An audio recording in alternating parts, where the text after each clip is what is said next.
Según James Buchanan, premio Nobel en la economía y además doctor honoris causa de la Universidad Francisco Marroquín, se puede resumir la teoría del public choice en 3 palabras: política sin romanticismo. A veces tenemos la idea del gobierno como un gran benefactor, cuando es todo lo contrario. Tenemos que analizarlos como personas con sus propios intereses que toman decisiones no para optimizar el bienestar social, sino su propio bienestar. El Centro para el Análisis de Decisiones Públicas, o CADEP, es el núcleo de investigación del Instituto de Estudios Políticos y Relaciones Internacionales de la Universidad Francisco Marroquín. El CADEP fue fundado en el 2002 con el objetivo de promover la teoría del public choice, una herramienta para estudiar la política desde un punto de vista económico. Realizamos actividades en toda la región, de coloquios y debates, a conferencias, a incluso presentaciones de nuestras investigaciones. Dentro de las actividades de CADEP tocamos varios temas, desde la burocracia al funcionamiento del sistema democrático, pero también temas cotidianos. Y muchos otros temas. Para más información, les invito a que visiten nuestra página web cadep.ufm.edu. Suscríbanse a nuestro boletín y participen en todas nuestras actividades.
Según James Buchanan, premio Nobel en la economía y además doctor honoris causa de la Universidad Francisco Marroquín, se puede resumir la teoría del public choice en 3 palabras: política sin romanticismo.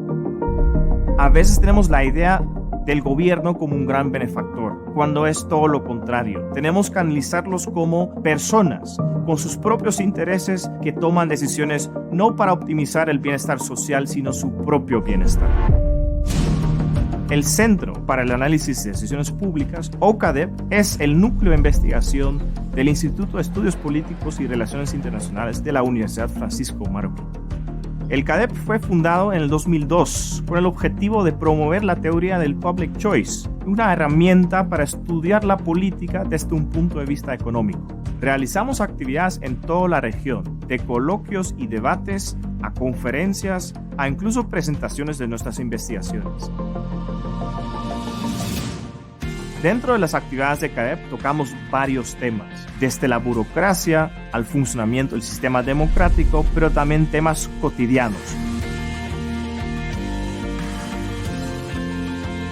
Y muchos otros temas. Para más información, les invito a que visiten nuestra página web cadep.ufm.edu.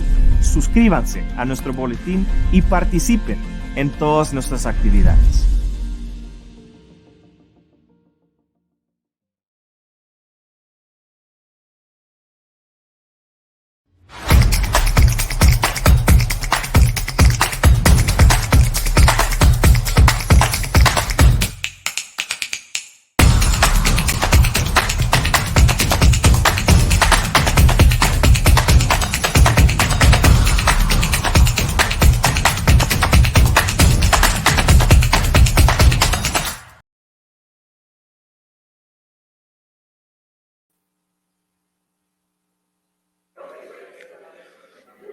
Muy buenas tardes a todos. Gracias por acompañarnos en el tercer foro del evento Emergentes. organizado por la Fundación Naumann y CADEP.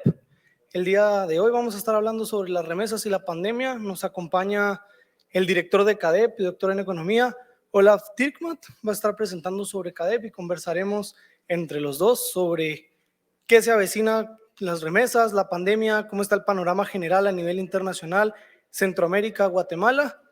Estamos aceptando preguntas por parte del público, a la gente que nos escucha desde casa o desde donde nos estén escuchando, también a través de Facebook y YouTube nos van a poder hacer preguntas.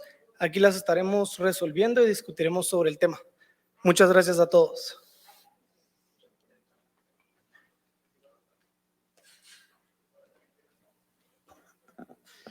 Ok, buenas tardes, ya después del almuerzo, ¿no? Espero que todos ya estén con el estómago lleno, pero con la energía para seguir 2 conferencias más. Obviamente va a haber un espacio, voy a dar una charla de más o menos 40 minutos y ojalá podamos discutir esos temas después. Como bien dijo, pues quiero decir mi colega, pero también mi querido estudiante, ¿no? Felipe. Soy el director del Centro para el Análisis de las Decisiones Públicas de la UFM, que es un centro de investigación que se dedica a algo que se conoce como el public choice o la elección pública. La elección pública es aplicar las ideas o las teorías económicas a la política. Y bueno, hoy toca un tema que me fascina mucho a mí últimamente, porque yo en lo personal tengo una sed intelectual enorme. Yo no me contento con ideas, teorías, reacciones y explicaciones fáciles. Yo siempre quiero llegar al fondo, yo quiero saber más de lo que hay detrás de lo que está pasando. Y creo que está pasando algo muy tremendo y muy interesante en Guatemala. No somos todos responsables de lo que está pasando, pero creo que necesitamos un mayor entendimiento de lo que está pasando y justamente toca bien con el tema que vamos a ver el día de hoy, que es el tema de las remesas. Todos sabemos que la remesa, ¿no? La más importante es dinero enviado por los migrantes guatemaltecos a Guatemala, de vuelta a Guatemala. Familiares que están en Estados Unidos, que vamos a ver hoy también dónde exactamente están, que mandan sumas también bastante significantes de vuelta al país. Vamos a ver hoy también cuánto exactamente están mandando de regreso. Aquí lo importante es, para empezar con un panorama general, es, bueno, ¿de qué estamos hablando, no? De cómo podemos ver esas cifras. Y podemos ver las remesas en Guatemala y en esta gráfica podemos apreciar las remesas al mes. Son remesas en 1,000 millones de dólares. Dice millones de dólares, es una equivocación. En este caso, vemos un tremendo incremento. Pues no solo en los últimos meses, durante la pandemia. No sé si esto funciona, voy a intentar. Sí, mira que funciona. Entonces aquí estamos al comienzo del siglo XXI, estamos aquí en el 2002 y hasta el final, que aquí empieza, no sé si ustedes lo ven, aquí empieza el 2020 y aquí entramos ya a pandemia. Esta curva en naranja es una curva exponencial y curiosamente estamos creciendo las remesas incluso por esta curva de tendencia exponencial. Vemos también varias cosas históricas con cuanto a las remesas, ¿no? En el comienzo del ciclo era un monto relativamente humilde que llegaba al país mes a mes y tenemos un auge en el 2005, 2006, 2007, cuando el mercado laboral en Estados Unidos requiere de muchos trabajadores, una fuerza laboral fuerte de migrantes.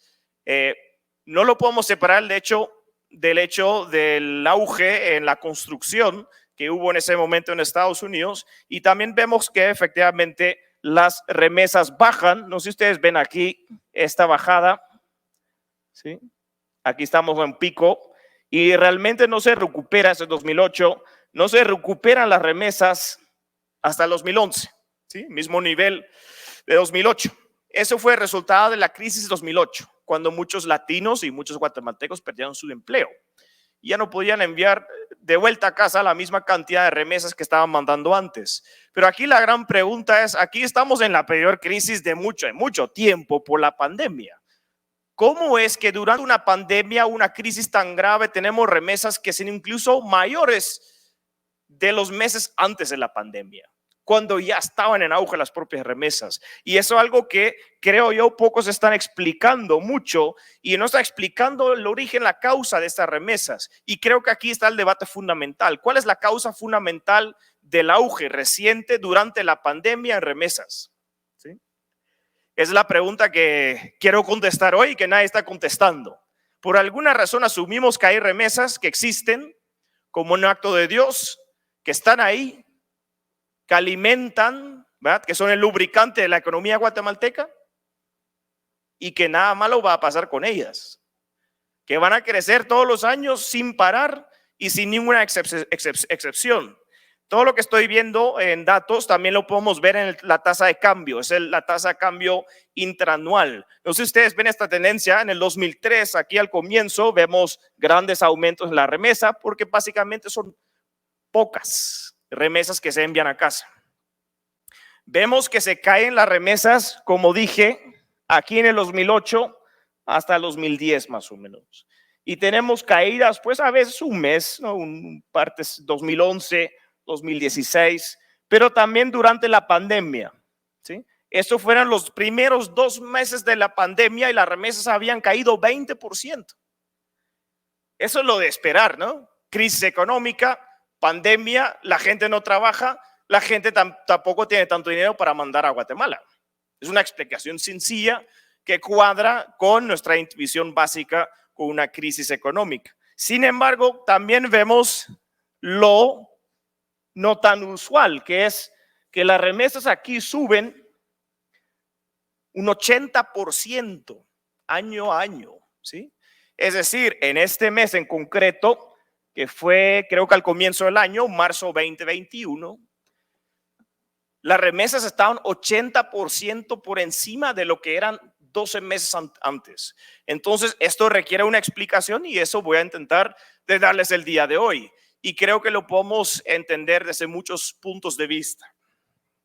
Esos puntos de vista se pueden dividir en dos: coyunturales, es decir, lo que está pasando en el corto plazo, ¿verdad?, y qué puede pasar en el próximo año, digamos, en el 2022, perdón. Pero también ciertas tendencias estructurales. ¿A qué me refiero con esto? Que hay ciertas consecuencias de las remesas que tienen efectos más profundos, ¿no? Que en lugar de ver y explicar qué está pasando con las remesas en los últimos 12 meses y qué va a pasar con las remesas en los próximos 12 meses, también hay que entender las consecuencias a largo plazo. Y esos son cambios o tendencias estructurales. Vamos a ver los dos el día de hoy. Aquí vemos un caso en particular muy interesante que a mí siempre me ha fascinado, porque la migración obviamente es un tema que va muy de mano con el tema de las remesas. Al final son los migrantes que tienen que enviar el dinero a casa. Y la migración, curiosamente, surge por muchos factores. Ustedes los conocen mejor que yo: inseguridad, falta de oportunidades económicas en el país, ¿no? Y una de las cosas que me han dicho en Guatemala es que, bueno, al final lo que falta en el país es más educación y más gasto por parte del Estado guatemalteco en educación pública, ¿sí? Hay un problema con esta idea, con la idea de que educar a los jóvenes va a reducir la migración. Y ¿por qué? Está en Irlanda, de hecho, en los años 60. A ver, Irlanda siempre ha sido un país de migración, ¿no? Todos sabemos que en el siglo XIX grandes masas de irlandeses se fueron a Estados Unidos. Gran parte de la población gringa hoy por hoy tiene origen irlandés. Pero eso es algo más reciente, en los años 60, 70. ¿Qué pasó? En Irlanda trataron de educar a los jóvenes. Invirtieron mucho dinero público en educación. No tiene, cómo lo financiaba también es interesante, pues cobraban muchos impuestos a las empresas. Más o menos 50% de las ganancias de las empresas, ¿sí?, los quitaba el Estado irlandés y lo invertía su mayoría en educación. ¿Cuál fue la consecuencia en Irlanda? Otra ola migratoria. No eran caravanas, porque Irlanda es una isla, ¿no? Está en medio del mar, es un poco difícil usar una caravana para llegar a Estados Unidos en este caso, pero sí había una emigración fuerte. ¿Y por qué? Porque no estaban las oportunidades económicas o laborales disponibles dentro de Irlanda y por eso la gente se iba. Pero educados, típicamente como programadores, y terminan obteniendo un empleo en empresas tecnológicas en Estados Unidos. Este fenómeno se conoce como drenaje de cerebros, por eso la foto, ¿sí? Drenaje de cerebros porque inviertes mucho en educación, pero como no hay inversión en el país, no están las oportunidades laborales en el país, la gente se emigra. Solo que en lugar de que se emigran personas no altamente calificadas, que es la migración guatemalteca en general, no en todo, pero en general, ¿no? La emigración guatemalteca es un trabajador pues humilde, ¿no? Que termina trabajando en el campo en Estados Unidos o en servicios de restaurantes o termina trabajando en construcción en Estados Unidos. Es un migrante humilde, ¿no? Pero en Irlanda educaron a la población, a los jóvenes y terminan emigrando, causando este drenaje de cerebros. Irlanda dijo, esta política pública no está funcionando, ¿sí? La educación pública lo único que hizo es que estamos entrenando con dinero del contribuyente irlandés, estamos entrenando personal y trabajadores para los estadounidenses, ¿sí? Y esa política pues no es muy sostenible.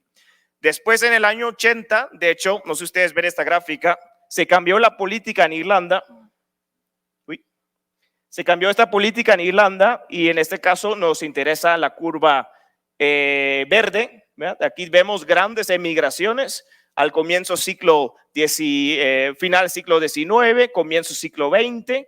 Tenemos aquí en los años 60 otras dos olas de emigración fuerte, pero miren en los últimos 2 décadas. En lugar de tener emigrantes, Irlanda tiene inmigrantes, también altamente calificados. ¿Por qué? Porque las oportunidades laborales hoy por hoy están en Irlanda. ¿Por qué están en Irlanda? Porque bajaron los impuestos a las empresas. Antes cobraban 50% de las ganancias, hoy por hoy cobran 12.5%. Y todos los otros países europeos, los gobiernos europeos dicen que Irlanda es un paraíso fiscal y hay que castigarlos por ser paraíso fiscal, ¿sí? Pero lo que realmente pasó es que no les gusta que las empresas de los demás países europeos se mudan, se cambian y se establecen en Irlanda, donde se termina generando las oportunidades laborales de alta calidad, de buenos ingresos. Irlanda, que una vez en el siglo XX era el patojito feo, como dicen los guatemaltecos, ¿no?, de los europeos, hoy por hoy es uno de los países más ricos del continente. Entonces, la educación y la migración pues no siempre es la solución a la emigración, la educación y tal vez mucho menos la educación pública. Esto es ya estructural, pero podemos seguir un poco más y podemos llegar a un economista, ya no vive, ya no está entre nosotros, que se llama Peter Bauer. Peter Bauer era un economista de la London School of Economics en Inglaterra y dedicó su vida al desarrollo económico de los países pobres. Y en sus investigaciones se dio cuenta de algo, un modelo fracasado del desarrollo económico basado en la ayuda externa por parte de países ricos. ¿Cuál fue su conclusión en términos muy breves? Y yo creo que alguien que no ha leído a este economista, que ha publicado 4 o 5 libros al respecto, en realidad no sabe o no puede explicar bien por qué Guatemala está en pobreza y por qué algunas políticas públicas que algunas personas están proponiendo no va a funcionar. Peter Bauer, en breve, descubrió que la ayuda externa, en lugar de resolver la pobreza y reducir la pobreza, solo aumentaba la pobreza. Y él se dio cuenta del por qué.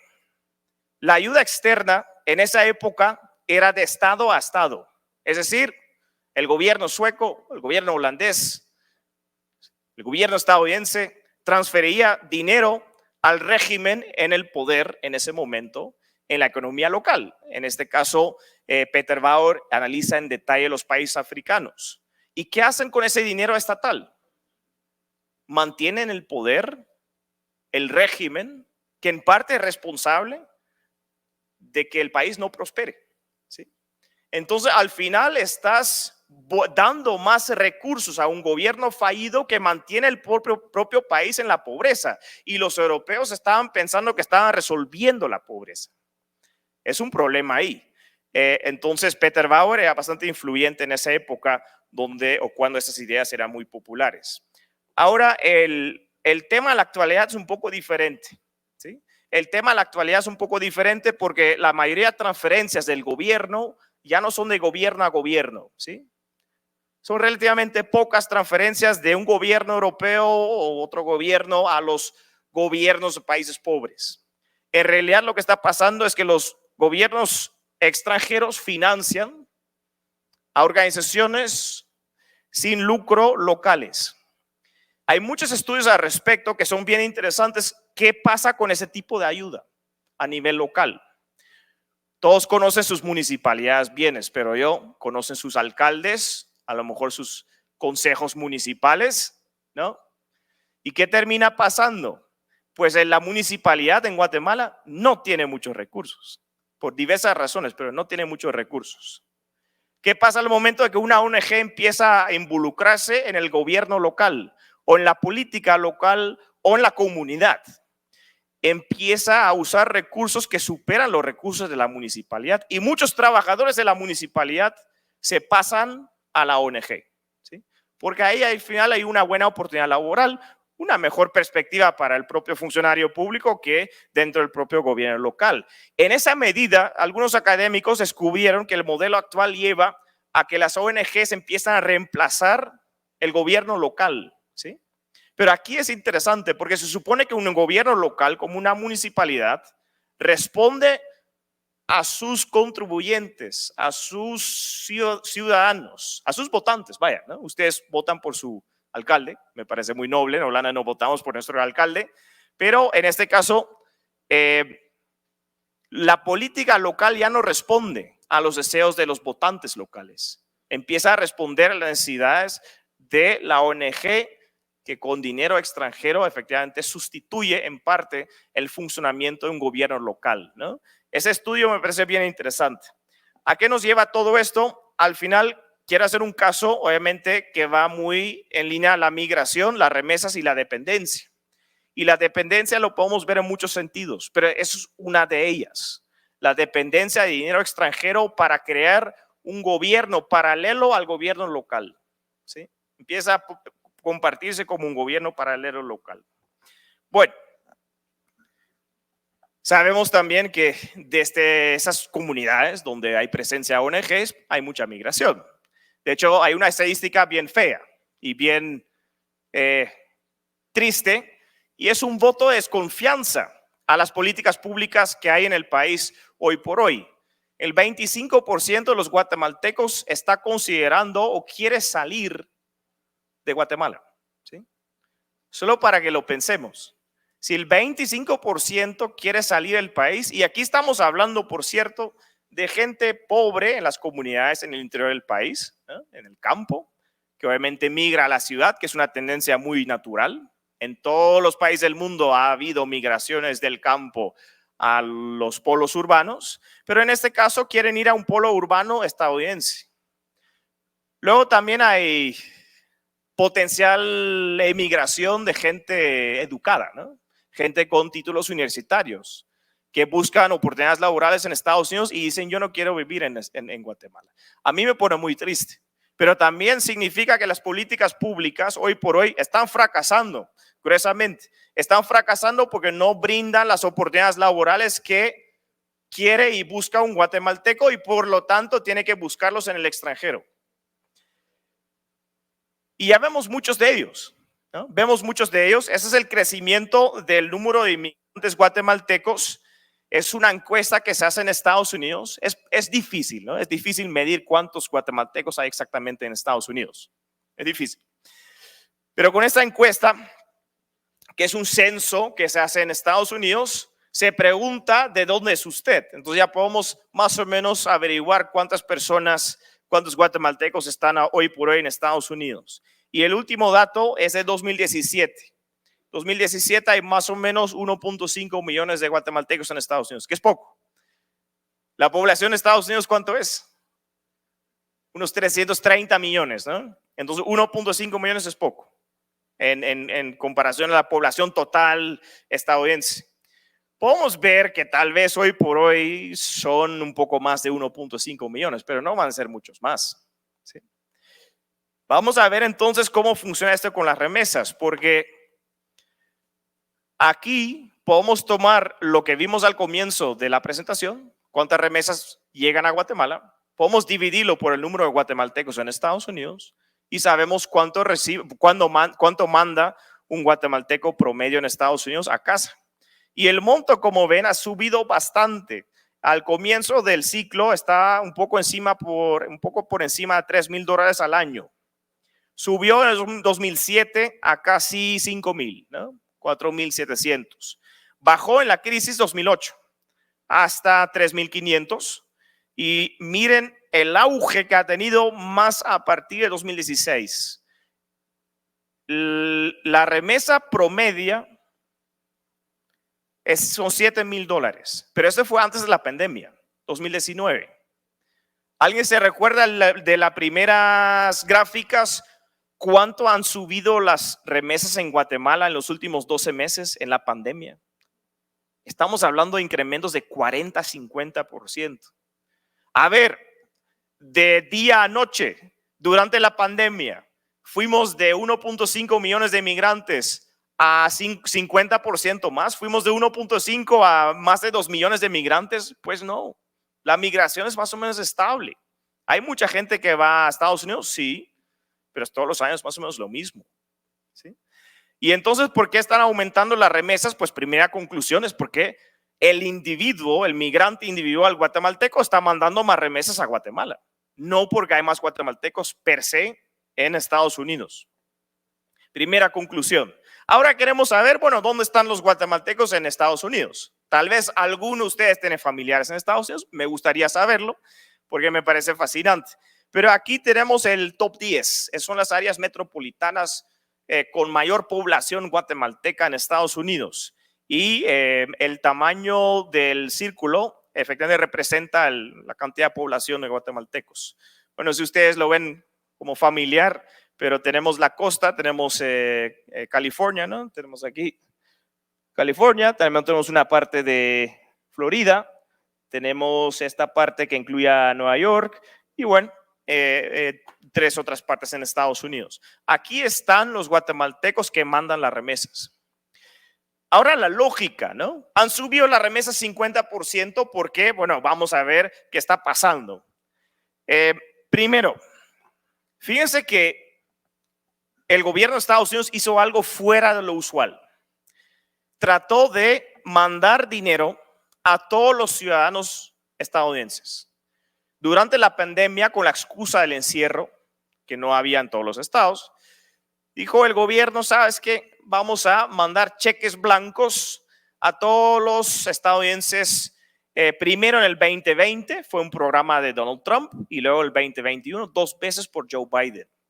Las transferencias de Joe Biden llegaron a $1,800 por persona en un mes y luego otros $1,400 a esas personas.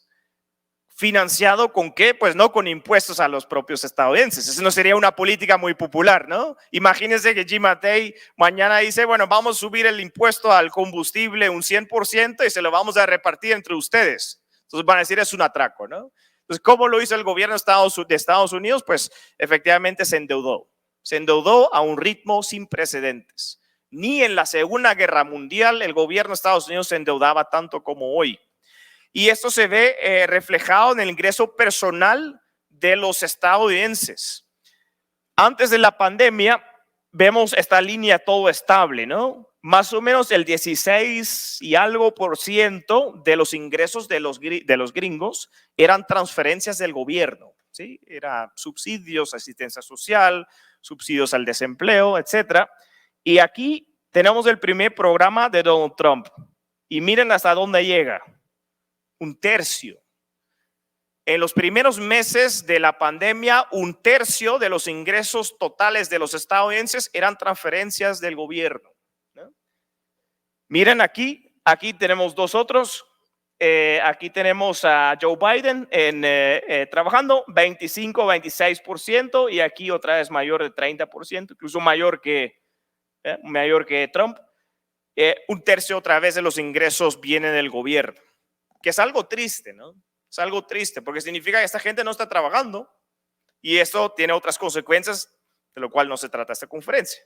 Pero bueno, este dinero gratuito ha llegado a los bolsillos de los estadounidenses, pero no todos lo necesitaban. Recordemos que se mandó el cheque o los cheques a todos, no solo a los que lo necesitaban.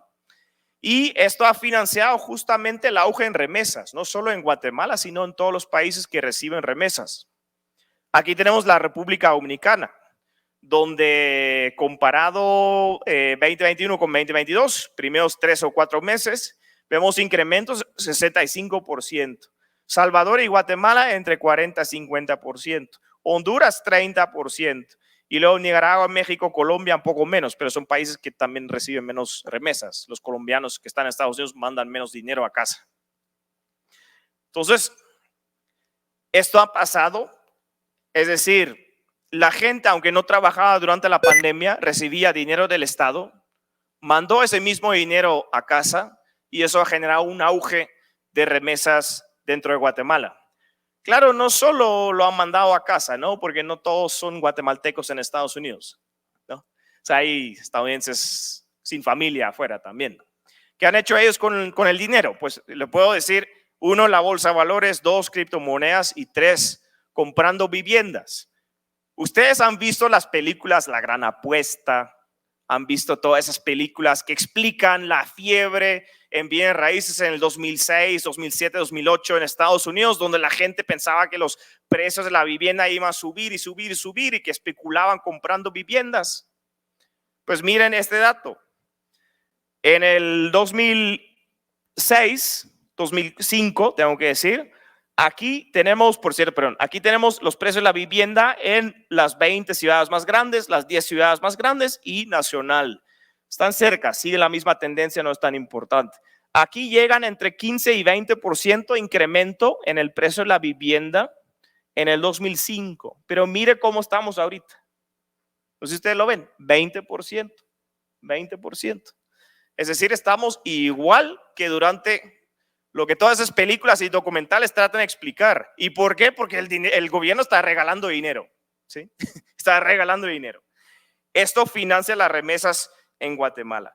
Mire, voy a dar una prueba de lo que está diciendo, ¿no? Porque uno puede decir, bueno, los guatemaltecos no todos son documentados. Pues entonces yo respondo, no hacía falta estar documentado para recibir en muchos estados los cheques del gobierno.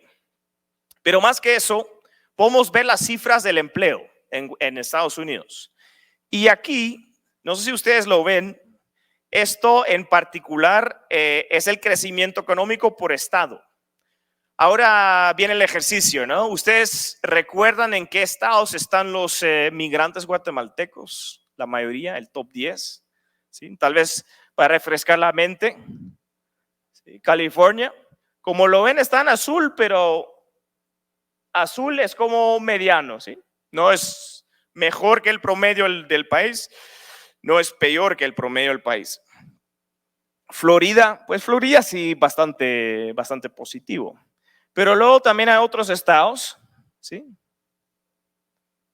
que realmente no han tenido un buen desempeño.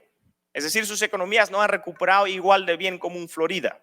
Y hay muchos guatemaltecos. Entonces, ¿cómo es que la economía no va bien en esos estados, pero los guatemaltecos sí son capaces de mandar 50% más a casa? Que es una pregunta que uno tiene que hacer y explicar, digo yo, ¿no?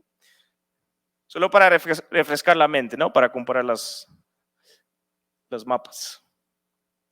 ¿Sí? Realmente hay algo ahí. Bueno, y podemos ver obviamente la cifra de desempleo en Estados Unidos. Recuerden que las remesas eran mucho más bajos antes de la pandemia que durante la pandemia, ¿no? Esa es la tasa de empleo latino. Ese es un dato que no tenemos desglosado por origen. No sabemos cuánto es la tasa de desempleo entre guatemaltecos, salvadoreños, etcétera. Pero sí sabemos de los latinos en general. ¿Y qué pasó durante la pandemia? Pues lo que todos esperaban, ¿no? Esto fue, digamos, el último año de Trump, donde las tasas de desempleo han llegado a niveles mínimos históricos entre los latinos y había una tasa de desempleo de 4 y algo %, bajísimo. ¿Qué pasa durante la pandemia? Se dispara hasta casi 20%. 20% de los latinos en Estados Unidos dispuestos a trabajar no pueden encontrar trabajo o fueron despedidos. Y claro, tenemos una recuperación claramente, pero no al nivel de antes de la pandemia. Aquí todavía estamos hablando de un desempleo de 7%, ¿sí? Que no, casi es el doble, no es el doble, pero es casi el doble de lo que era antes de la pandemia.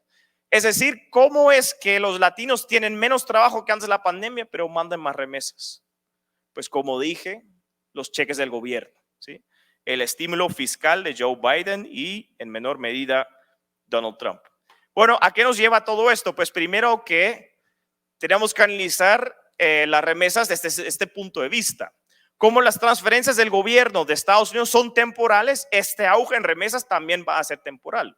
Y la gran pregunta es qué pasa después, ¿no? ¿Qué pasa después cuando ya no reciben ese dinero? Y hoy por hoy, que es ya algo más estructural, no coyuntural, tenemos una economía o un país adicto al consumo y a las remesas. Y voy a tratar de enseñarles por qué. Esa es la formación bruta capital fijo, como porcentaje de la economía. En otras palabras, para simplificar, es el porcentaje de la economía que representa la inversión. ¿Sí? Comienzo el siglo XXI, estamos hablando de 20% de la economía es inversión. Y bajamos después de la crisis 2008 a 15% y hoy por hoy estamos como alrededor de 13%. Es decir, en Guatemala no hay inversión y hay menos inversión que hace 20 años.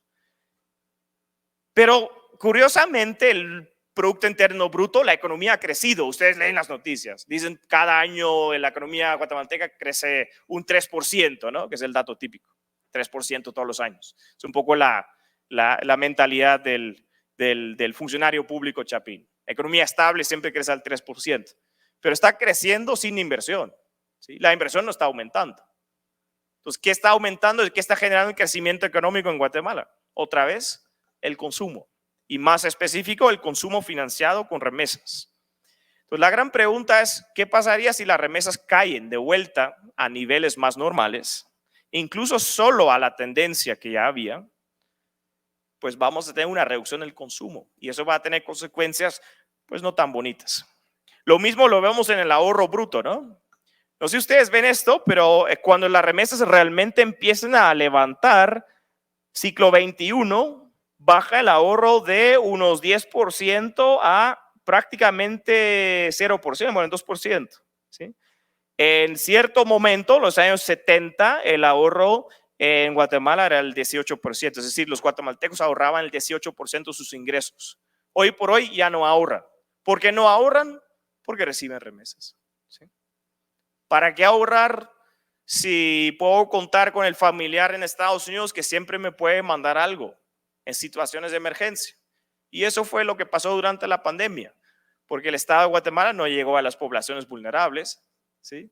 Habían cheques, pero había cheques a muy pocas personas, pero podían contar con los cheques que le mandaban sus familiares en Estados Unidos. Es decir, ya no hay incentivo de ahorrar. De hecho, es más como evidencia anecdotal, ¿no? Evidencia anecdotal. Había muchas amas de casa en el interior del país que trabajaba como empleada, ¿no? Limpiando. Y eso no pagaba mucho. Pero era algo de ingreso y lo hacían. Curiosamente, las remesas para algunas significa que prefieren no trabajar porque reciben la remesa, que es el equivalente a lo que hubieran ganado siendo empleada en el interior del país. Entonces, en muchas comunidades ha creado una dependencia directa de las remesas como si fueran subsidios. Y ahí podemos ya volver a Peter Bauer, ¿no? Porque me estaban preguntando, tal vez se estaban preguntando por qué estamos hablando de Peter Bauer y las ONGs. Pues efectivamente las remesas también pueden crear dependencias, como si fuera el gobierno de Estados Unidos dando dinero gratuito a sus ciudadanos. Las remesas de los familiares en Estados Unidos también pueden tener el mismo efecto en Guatemala, curiosamente. Bueno, esto tiene graves problemas, al menos según mi conclusión, porque la conclusión creo que es que la dependencia de las remesas hace que la gente ya no depende de políticas públicas exitosas que son capaces de dar las oportunidades laborales y la inversión que necesita el país, ¿sí? Es decir, no tenemos buenas políticas públicas, no tenemos mayor inversión este año o el 2019 comparado en los años anteriores. Tenemos políticas públicas fracasadas. Pero como reciben dinero sus familiares en Estados Unidos, ¿para qué vas a pedir y exigir reformas al Estado si dependes directamente de las remesas? Voy a exagerar un poquito. Las políticas públicas en Estados Unidos son más importantes para esta gente que las políticas públicas en Guatemala, ¿sí? Porque mientras que la economía de Estados Unidos sea sólida, pueden seguir recibiendo remesas, ¿sí? Pero también lleva a una inercia al nivel local en cuanto a exigir reformas, verdaderas reformas, a los gobernantes guatemaltecos. Hay un status quo horrible en Guatemala y yo creo que las remesas en parte son responsables de este status quo, porque la gente no tiene la necesidad de exigir reformas profundas, ¿sí? Dependen las remesas. Si mañana, no sé, en esta pues, políticas fracasadas, pues si sigues recibiendo más o menos el mismo dinero de tus familiares en Estados Unidos, pues más o menos vas a mantener tu nivel de vida. Aunque tal vez el gobierno está implementando políticas públicas que incluso pueden destruir oportunidades laborales, que pueden destruir la inversión en el país, siempre puedes contar con tus ingresos de afuera. Último punto, que es esta enfermedad holandesa, ¿no? Se ha relacionado en muchos casos con las remesas. ¿Alguien ha escuchado de la enfermedad holandesa? ¿No?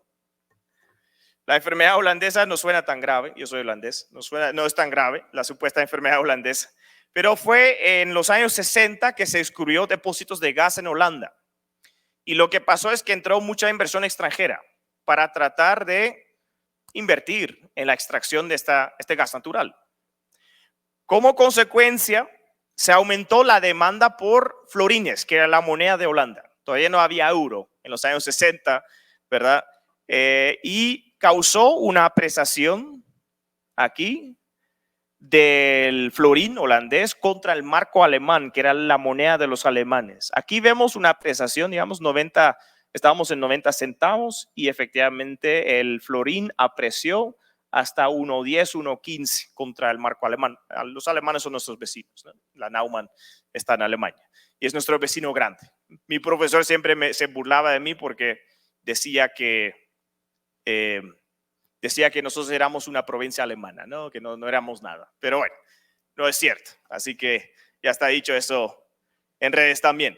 La enfermedad holandesa, ¿qué es y qué significa? Pues efectivamente que el descubrimiento de un recurso natural en un país conlleva a una entrada fuerte de moneda extranjera, aprecia la moneda local y la consecuencia es o existe para otras industrias. Para darte el ejemplo, en Holanda pues entró mucho dinero por el gas natural, pero digamos un exportador de flores de repente está tratando de vender flores en Alemania, pero estaba cobrando menos, ¿no? En términos de florines holandeses. Entonces ellos eran los que sufrían a raíz de la entrada de inversión por el descubrimiento del gas natural en el país. Y entonces tenía muchas consecuencias para otros sectores de la economía. ¿Por qué estoy contando todo esto?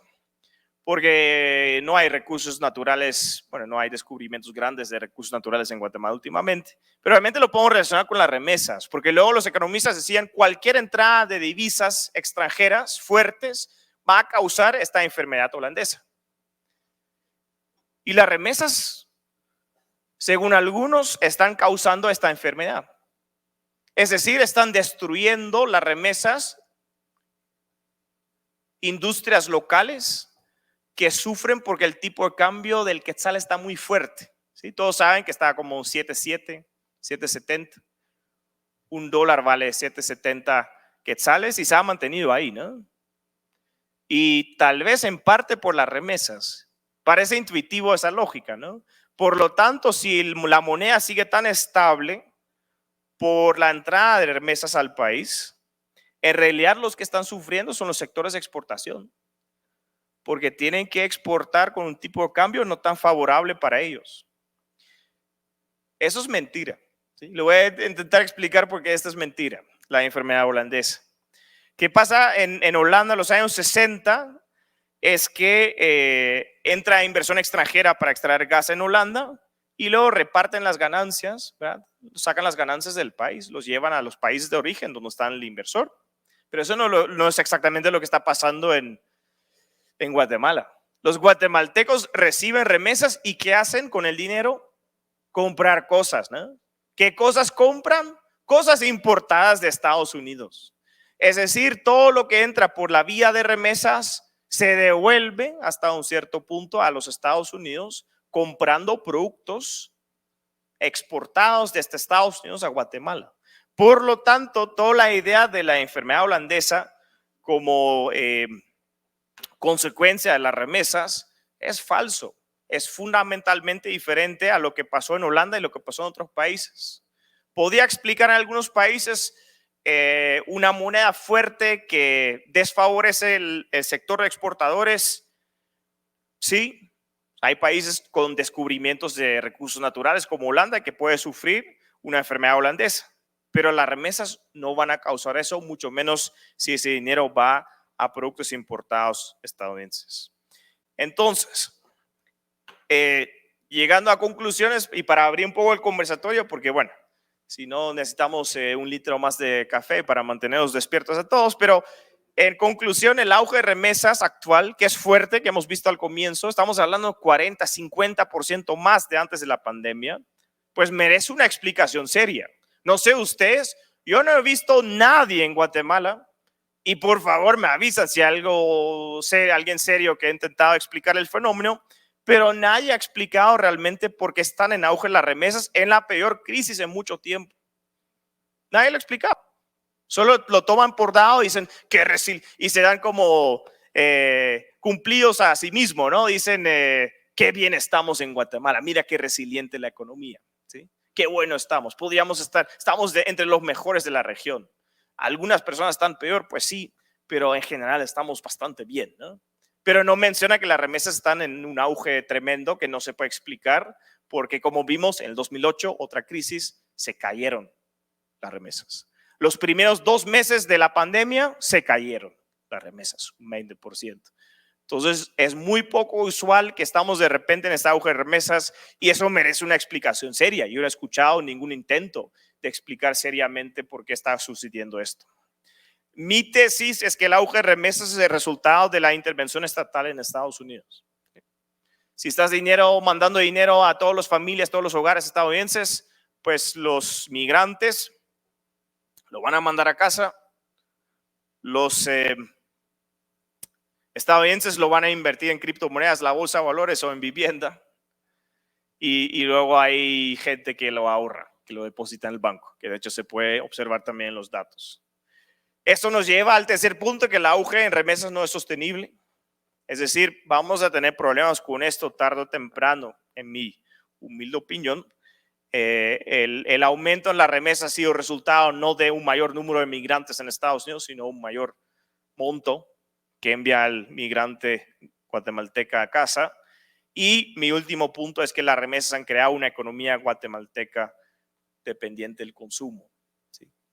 Y incentiva que la gente, en lugar de exigir reformas profundas, estructurales, que nos puede enfrentar los problemas que tenemos hoy por hoy, que es claramente la pobreza y la falta de renta económica, pues no se resuelve. Y no hay incentivos que la gente exige reformas que lo puede llegar a resolver. Entonces, eso es mi tesis y ojalá lo podamos discutir en todos sus sentidos. Creo que el tema de remesas es uno de los temas económicos fundamentales y más importantes para Guatemala y entenderlos es un primer paso a construir un mejor país. Entonces, muchísimas gracias.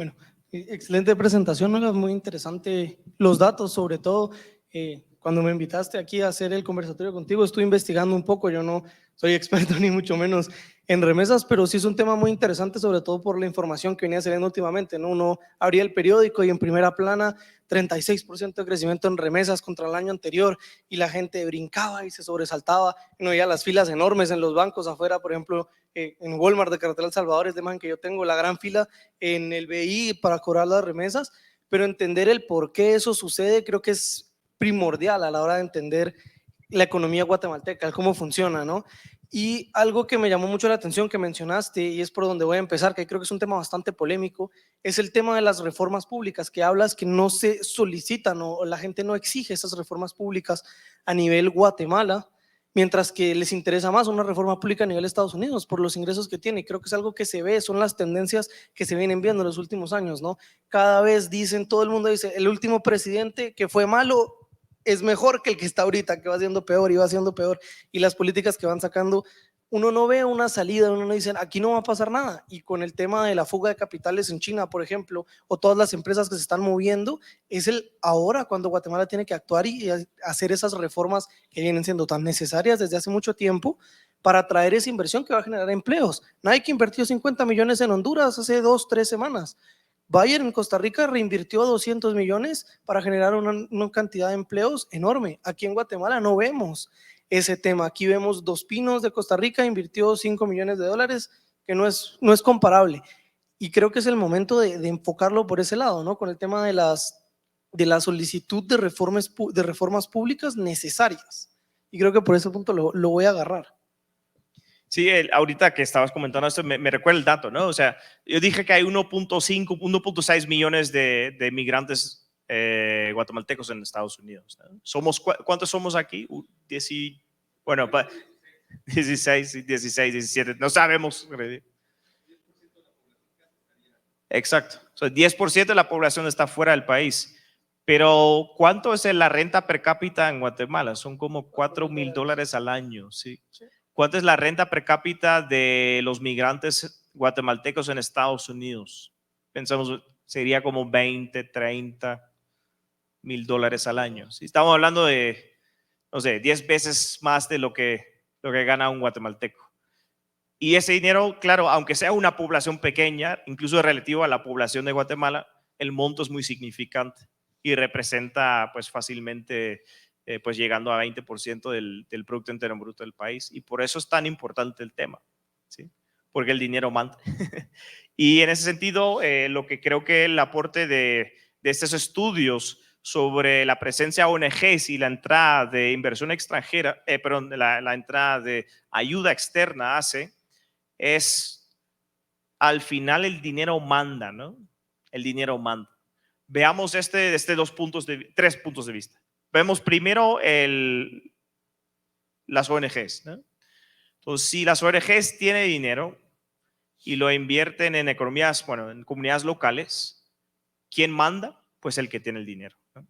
Entonces, ellos determinan la agenda, determinan qué tiene que pasar, determinan qué políticas públicas se prioriza, y creo que se ve esto en Honduras, de hecho, en el sistema judicial. O sea, hay graves problemas en Honduras como en Guatemala con el número de jueces, ¿no? No hay suficientes jueces. El sistema judicial es muy ineficiente.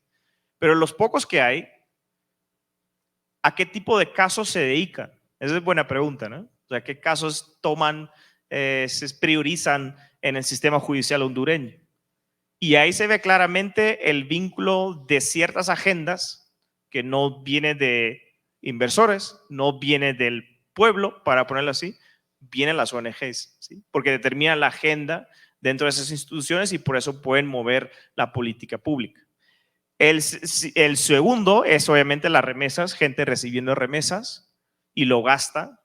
Otra vez el dinero manda, donde termina en construcciones a veces precarias en el interior del país, compras de láminas, cemento, otros materiales de construcción, y en consumo, televisores, ¿sí?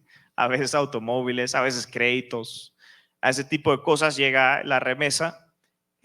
¿Y esto a qué nos conduce? Pues políticas públicas no tan favorables para la inversión, porque todo el gasto está enfocado en el consumo, ¿sí? Las remesas no se ahorran, las remesas se gastan. Y entonces las políticas públicas que se priorizan a raíz de eso son políticas públicas enfocadas en el consumo, ¿sí? Y el tercero es el tema de inversión extranjera, ¿no? Si la mayor fuente de ingresos para un país es la inversión, las políticas públicas tienden a ser o tienden a priorizar políticas públicas asociadas, relacionadas e importantes para la inversión, ¿sí? ¿Qué pasa en un país como Guatemala, donde efectivamente la inversión extranjera es igual o menos que la entrada de ayuda externa? Pues ¿quién va a determinar la agenda? ¿Quién va a priorizar? ¿Quién va a determinar cuáles políticas públicas se priorizan? Pues probablemente no la inversión, ¿no? Entonces yo creo que se ve mucho esto. En otros países pequeños donde hay muchísima inversión extranjera, digamos, a mí me encanta el ejemplo de Singapur, hasta un punto, Irlanda, pues la agenda de políticas públicas es determinada en gran parte por lo que requiere la inversión nacional y extranjera en el país, porque eso es lo que hace o mantiene a la gente contenta. Tener oportunidades laborales, reconocen que entra empresas que pueden escoger entre diferentes patrones, diferentes empleadores que están subiendo sus sueldos y al final creo que eso es muy sano para un país. Nosotros no estamos en esa situación tan sana. Estamos en una situación de dependencia de ayuda externa y una dependencia de remesas, y creo que eso se puede ver reflejado en la agenda de reformas públicas. Completamente de acuerdo. Y ahorita que mencionas el tema de la dependencia extranjera, un debate que surgió en una clase que tuvimos precisamente hoy sobre el tema de remesas es que gran parte, o sea, las ONGs, gran parte del aporte que hacen lo hacen a las comunidades de más escasos recursos. Pero si uno se pone a analizar bien la migración de Guatemala hacia el extranjero, pagar un coyote es muy caro y no, gente de muy escasos recursos no se lo puede costear, aunque dejen la casa empeñada, o sea, rondan los entre 10,000 y 30,000 dólares, dependiendo la cantidad de viajes que sean y cómo funciona el tema. Y lo que pasa muchas veces es que esa ayuda extranjera va enfocada a la gente de más escasos recursos que en principio no se pueden costear el viajar a Estados Unidos con migrantes ilegales con un coyote, pero por estas ayudas logran subir un escalón, no los dos para quedarse aquí en Guatemala y ser rentable vivir aquí en Guatemala, sino suben uno suficiente para poder irse a Estados Unidos. Y además, hoy en día creo que vale la pena mencionarlo por cómo está sucediendo. Igual que con el tema de las remesas, cuando venían las caravanas de migrantes, las grandes noticias, ¿no? Caravana de migrantes de Honduras, caravana de migrantes de El Salvador, que se unían guatemaltecos. Todo eso sucedía y uno lo veía en la prensa todos los días y obviamente gente se motivaba y se metía y no le importaba nada, y eso motivaba a la gente que no estaba seguro a irse, o si lo motivaba o no, pues, o si llegaban. Creo que es algo que tendríamos que ver con las estadísticas, pero yo creo que sí lo motivaba, y es ese precisamente el problema. Si las políticas públicas no son suficientes para el país, la ayuda extranjera yo creo que debería enfocarse en otro punto o debería complementarse con políticas públicas. No podemos solo depender de la ayuda extranjera, porque va a llegar un punto en el que el chorro se va a cortar y ¿qué va a hacer el país? Se va a hundir completamente. Y si las remesas, como estaba mencionando Olaf, no van a permanecer en el nivel que están actualmente, nos vamos a ir en picada y la economía se va a caer probablemente. No sé si alguno del público tenga preguntas. Sí, lo repetimos. Una es de opinión, es del gran motín desde perspectiva de gobierno, no lo estamos viendo desde el sector privado, pero la regresa como tal implica un ingreso enorme para el gobierno que no está haciendo nada realmente para generar condiciones de trabajo acá. Es un negocio redondo, o sea, lo han utilizado dictaduras de toda la región, exportar seres humanos para que después estos me puedan depositar a mis remesas, y entonces yo como funcionario público del gobierno guatemalteco pues puedo tener acceso a una gran cantidad de riqueza que no se está ni siquiera creando en el país. Y si ese no es como un incentivo perverso que tienen los gobiernos, y si se puede decir súper rápido, se consideran que el método del narco para enviar vía remesas dinero a México ahora también se está utilizando en Guatemala, y eso también puede estar influyendo en el aumento de remesas. Sí, bueno, gracias. La pregunta es de Edu. Si lo podemos ver también desde el punto de vista del gobierno, como qué tipo de dinámicas crea por parte del gobierno la entrada fuerte de remesas, ¿no? Y yo creo que el punto es clave. Hablando de corrupción, que en realidad no me gusta tanto hablar de corrupción, la corrupción en parte se puede dar un vacío, ¿sí?, que el gobierno tiene en la medida que el público y la población se puede mantener un tipo de inercia con el gobierno a las políticas públicas que saca o no saca, ha sacado muy poco de políticas públicas, y dentro de ese margen que genera la dependencia del guatemalteco promedio de las remesas y la desvinculación tal vez del guatemalteco con la política como resultado, da cierto margen para que haya más actos de corrupción. Yo tengo que ser menos exigente con mi gobierno si no dependo de un trabajo en el sector privado, el cual requiere de buenas políticas públicas, o si dependo de alguna forma del gobierno. Al final dependo de un familiar en Estados Unidos y entonces yo le respondo a él. Pero eso puede dar justamente el margen con el presupuesto que tiene la nación de que haya más o mayores tasas de corrupción. Y yo creo que va un poco en lo que dice Peter Bauer, ¿no? En ese sentido, que la ayuda externa, antes, transferencias gobierno a gobierno, ha mantenido regímenes en el poder antieconómicos, antidesarrollo, antiprogreso en todos los sentidos, porque la gente más o menos le caía algo de dinero, el régimen tomaba grandes cantidades de dinero de lo que llegaba del extranjero, lo llevaban a cuentas bancarias en Suiza y se mantiene el status quo. No hay reformas, no hay necesidad de reformas y la gente se mantiene en un estado de inercia. Y yo creo que exactamente el mismo modelo se puede aplicar a Guatemala, ¿no? Tu última pregunta, ¿cuál era? Hay tres informes ahora de inteligencia europea y americana que hablan de que el aumento, digamos, de depósitos en muchas zonas en México provienen de ciudades específicas controladas directamente por el NAP, pero ellos lo vinculan directamente a México. ¿Tú creeras que pudiera ser también un caso similar de un lavado de dinero masivo y que ningún gobierno se va a negar a decir, ay, bueno, ya no depositen remesas para Guatemala? Sí, me entra otro comentario más, pero para primero contestar a tu pregunta. Dentro de las remesas hay un efecto de narcotráfico, esa es la pregunta. Parece que sí, ¿no? Por los mismos datos que cita Eduardo, pero lo que yo diría es, y lo he dicho también en otro contexto, la mayoría del dinero asociado al narcotráfico se genera dentro de Estados Unidos. Ustedes vieron el edificio en Miami que cayó, ¿sí?, supuestamente por deterioro y la sal. Pues ese fue un edificio construido en los años 80, típicamente con dinero lavado. Y hay una parte en Florida que es financiado completamente por el narcotráfico. Ahora, al final, el costo de producción de una droga como cocaína es bajo. Van a ser un par de dólares, ¿sí?, por gramo. El costo, el precio al usuario final en Estados Unidos, digamos, llegaría a $50 por gramo.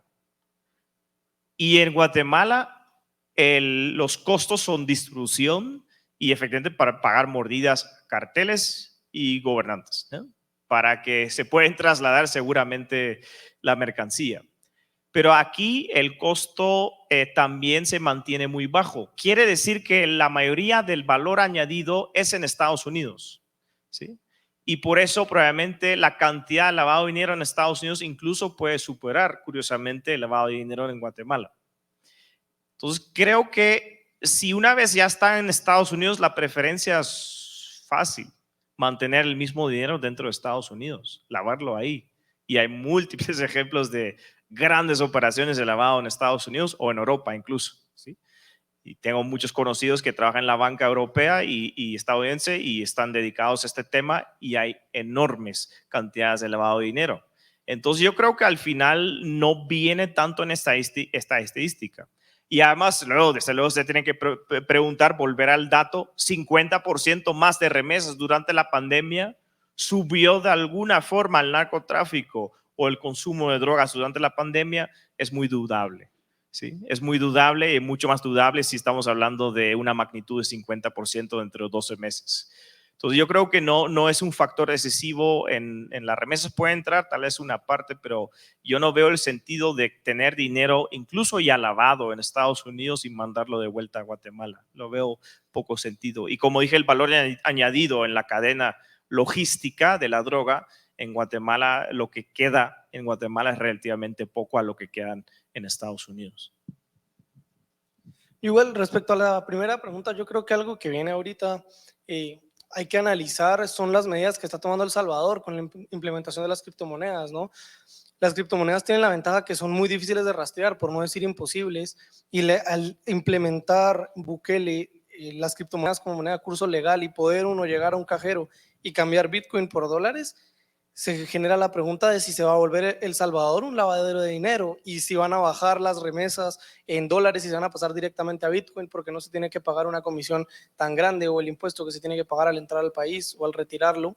Entonces va a ser interesante ver cómo reaccionan los países centroamericanos, no solo El Salvador, que fue el que implementó la política, sino Guatemala y Honduras, que son los que creo yo que más afectados se van a ver directamente, porque tal vez gente chispuda y gente que vea cómo va a funcionar eso, va a empezar a descargarse las mismas billeteras, Abra, Chivo, las billeteras de criptomonedas que hayan, y van a empezar a recibir depósitos de criptomonedas, van a viajar a El Salvador a canjearlo por dólares y se van a quedar con los dólares o pasarlo a quetzales acá.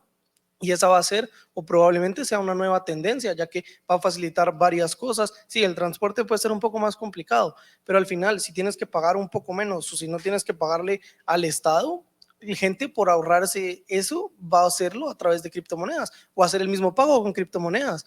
Es chistoso porque hay empresas aquí en Guatemala que uno no lo creería, pero uno puede llegar a pagar con criptomonedas. En Zona 1 justo salió un ejemplo hoy en clase también de un letrero de una empresa en Zona 1 que aceptaba pagar con Bitcoin.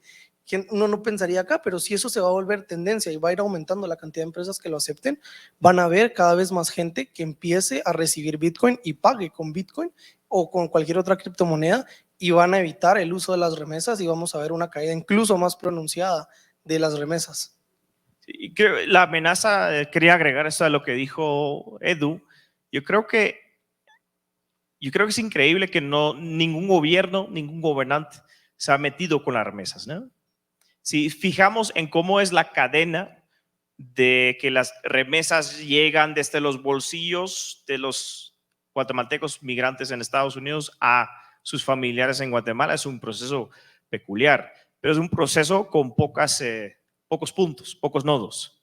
Es decir, es fácil de cobrarle un impuesto a las remesas, es fácil, técnicamente es fácil. Si preguntemos, por ejemplo, cuál es el origen de los aranceles o los impuestos a la importación, o cuál es el origen del impuesto al combustible, pero resulta que son impuestos muy fácilmente de cobrar. ¿Por qué el arancel? Porque estás en el puerto, entran contenedores y ahí es donde cobras el impuesto una vez. ¿Sí? Es mucho más fácil que el IVA o un impuesto al consumo o lo que sea, porque tienes que estar en todo el país. En cambio, hay un par de puertos y ahí te pones como aduana, como SAT y cobras el impuesto. Lo mismo con el impuesto sobre el combustible, ¿no? El combustible aquí, la mayoría entra en el puerto, entonces ahí tienes el combustible, le montas el impuesto y lo cobras al comercializador del combustible y listo. Es un impuesto fácil. Y lo mismo con las remesas. Las remesas son un sujeto, una víctima fácil de un gobernante ambicioso que quiera aumentar los ingresos fiscales de la nación. Y me parece muy curioso que en el caso de Guatemala no ha pasado todavía, pero sí es una amenaza fuerte a esto.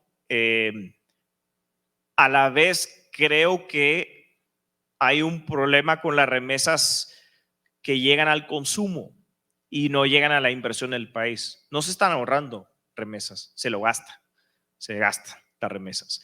Y creo que una política pública diseñada inteligentemente puede ayudar a que las remesas terminan siendo inversión en el país y no tanto solo consumo, compras de productos estadounidenses y manteniendo este mismo status quo que estamos viviendo ya desde hace muchos años. Pero el tema del impuesto a la remesa me parece fascinante, me parece curioso desde un punto de vista de los propios gobiernos de por qué no ha ocurrido todavía, y creo que es un peligro latente para todos los que están remitando dinero a sus familiares.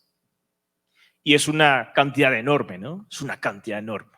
Es una cantidad enorme que puede ser agarrado por el gobierno para financiar, por ejemplo, el déficit fiscal que hoy por hoy está sufriendo, bueno, no está sufriendo, no. Los gobernantes están gastando tanto que tenemos un déficit enorme y ese déficit, pues tarde o temprano se tiene que pagar y una forma de pagarlo es con un aumento de impuestos. Entonces, la gran pregunta es, ¿cuál impuesto prefieren? ¿O cuál impuesto no lleva una protesta, una manifestación gigante nacional en el país? Pues las remesas parece una víctima relativamente fácil en ese proceso. No sé si tiene alguien más alguna pregunta. Bueno, si no hay preguntas, yo quisiera agarrar el tema del ahorro, que siento que es algo muy importante. El tema de que venga tanto dinero de remesas al país y se meta directamente a consumo y no se ahorre, es algo, a mi parecer, sumamente preocupante, porque parte de la resiliencia que tiene un país o que tiene una familia, un ciudadano como tal, es la capacidad o el porcentaje ahorrado que tiene. Yo creo que aquí, bueno, muchas de las personas acá han vivido, ya sea por familiares directos o conocidos, que se quedan sin empleo y dependen de los ahorros que tienen por un tiempo hasta que consiguen el otro empleo. Y eso les da cierta flexibilidad, les da cierta movilidad, incluso los pone en la situación de poder escoger qué empleo les beneficia más y que no en vez de agarrar el primero que caiga. En el caso de las remesas, como estaba mostrando Olaf en la gráfica, el ahorro que viene a las remesas es tan bajo, aunque las remesas sean tan grandes, que cuando ese chorro se empieza a cortar, el golpe de las personas acá va a ser muy grande y el endeudamiento que tienen los guatemaltecos a nivel país es altísimo. Las deudas por tarjeta de crédito o por diferentes préstamos que hacen prestamistas, porque ya ni siquiera con entidades bancarias pueden sacar, seguramente va a ir en aumento y no va a haber una forma de resiliencia entre las familias, ya que van a estar acostumbradas a un monto que iba entrando por remesas, que en un momento se va a acabar o va a ir disminuyendo poco a poco y va a caer ese estilo de vida que ellos tienen, porque al tener más ingresos se infla el estilo de vida y al caer los ingresos con un estilo de vida inflado, pues vas a tener que ver dónde financias ese estilo de vida que tienes, o si empezaste a construir tu casa, cómo la terminas de hacer y no la dejas ahí. Entonces creo que es un tema bien importante y que se tiene que someter a discusión y ver de dónde proviene esa falta de ahorro guatemalteco, que no solo es gente de bajos recursos, de clase media, media baja o media, sino también pasa muchas veces en las clases altas, ¿no? Sí, tal es el último comentario y creo que ya podemos cerrar también y tomamos un pequeño break.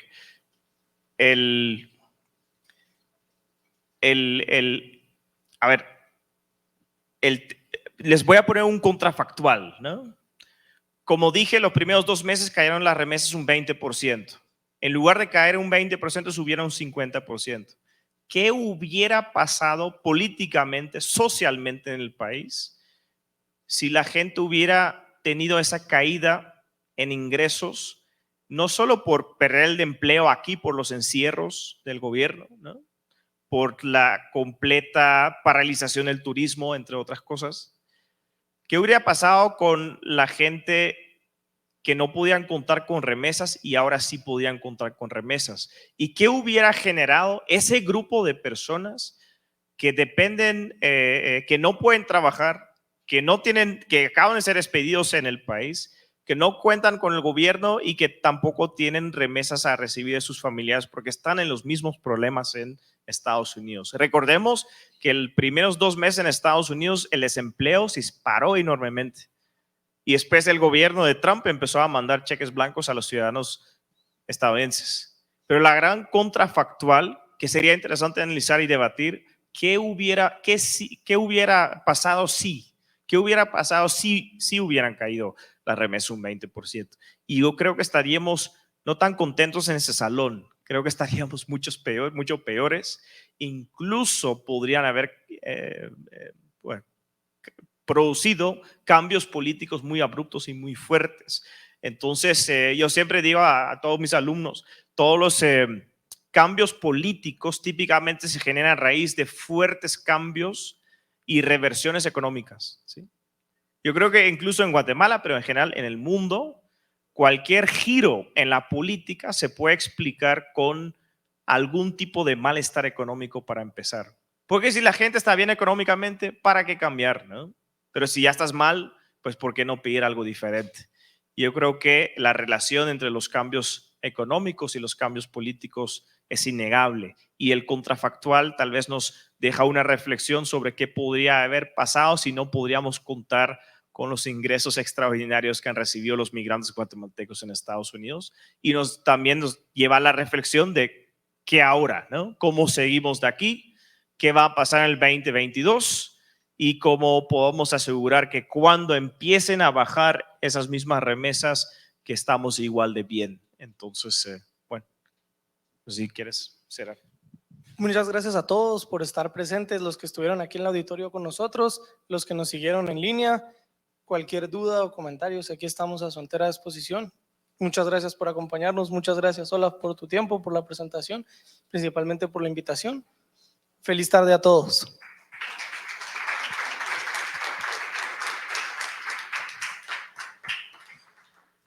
Tal vez para